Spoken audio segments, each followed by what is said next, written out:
po ang ating pag-aaralan tungkol sa Proverbs chapter 15 verse 1 at buksan po natin ang ating pusat isip sa magandang salita ng Diyos. Sinasabi dito na a gentle answer turns anger away, but mean words stir up anger.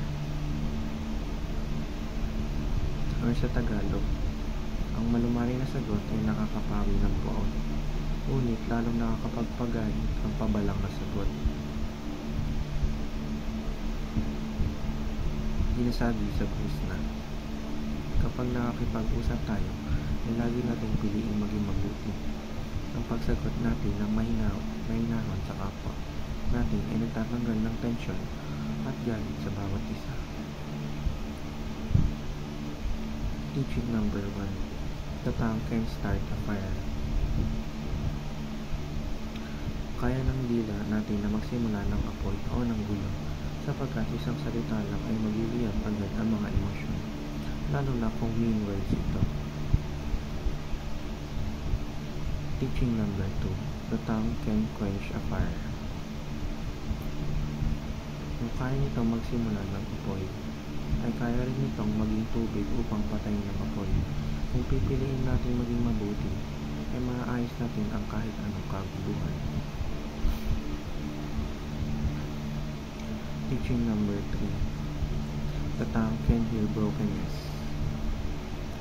Ang dila ay nakakapag-heal ng pagkabigo, kaya kung pipiliin natin na magsalita ng kind words, kahit galit tayo ay paniguradong magiging mas maganda ang relasyon natin sa ibang tao.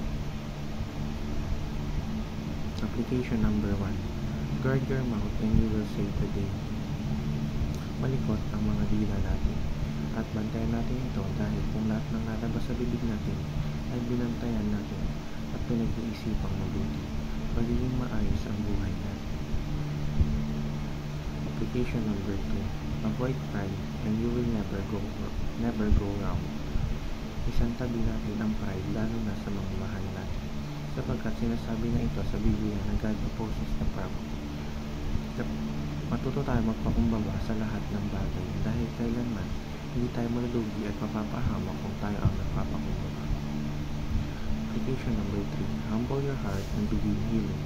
Maging humble lang tayo at mag-heal tayo sa mga bagay sapagkat kung patuloy tayong puro galit sa puso, ay malamang ganun din ang may pakikita natin sa iba. Yun lamang po ang aking devotions. Maraming